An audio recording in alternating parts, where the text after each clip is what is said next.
Hello अस्सलाम वालेकुम। आज मैं जो आप लोगों के लिए रेसिपी लेकर आई हूँ वो है फ़िश फ्राई। चले इसे बनाना स्टार्ट करते हैं।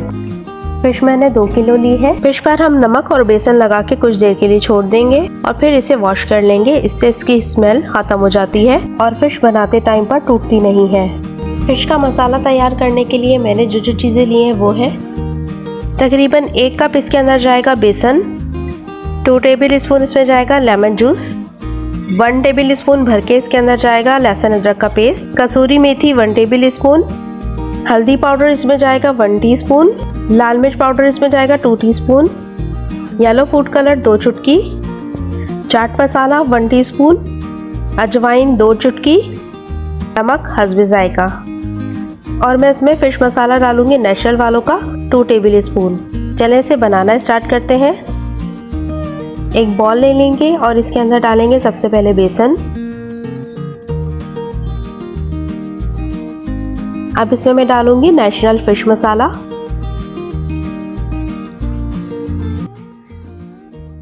अब डालेंगे लाल मिर्च पाउडर, हल्दी पाउडर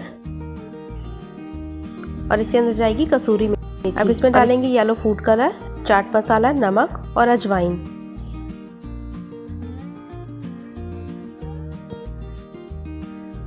अब इसमें मैं डालूंगी लहसुन अदरक का पेस्ट,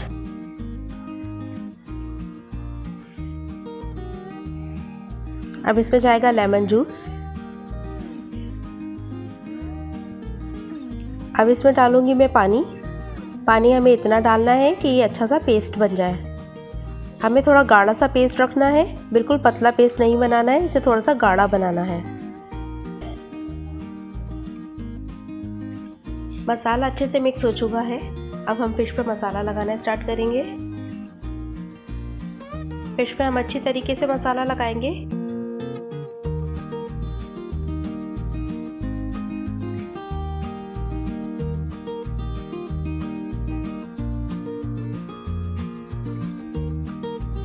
मैंने तमाम फिश पे मसाला लगा लिया है। अब मैं इसे मैरिनेट करने के लिए 1 घंटे तक के लिए छोड़ दूंगी। आप चाहें तो आप इसे फ्रिज में भी रख सकते हैं। इसके बाद हम इसे फ्राई करेंगे। अब एक कढ़ाई में मैंने ऑयल ले लिया है। अब एक एक करके फिश को डालेंगे और इसे गोल्डन कलर आने तक फ्राई करेंगे। तकरीबन 10 मिनट तक हम फिश को फ्राई करेंगे।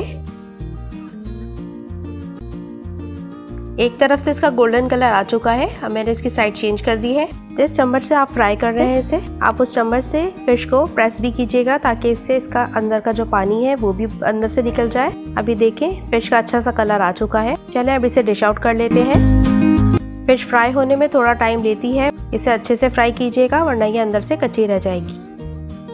आप भी इसे ट्राई कीजिए। मुझे कमेंट करके ज़रूर बताइएगा कि ये रेसिपी आपको कैसी लगी। अल्लाह हाफिज़।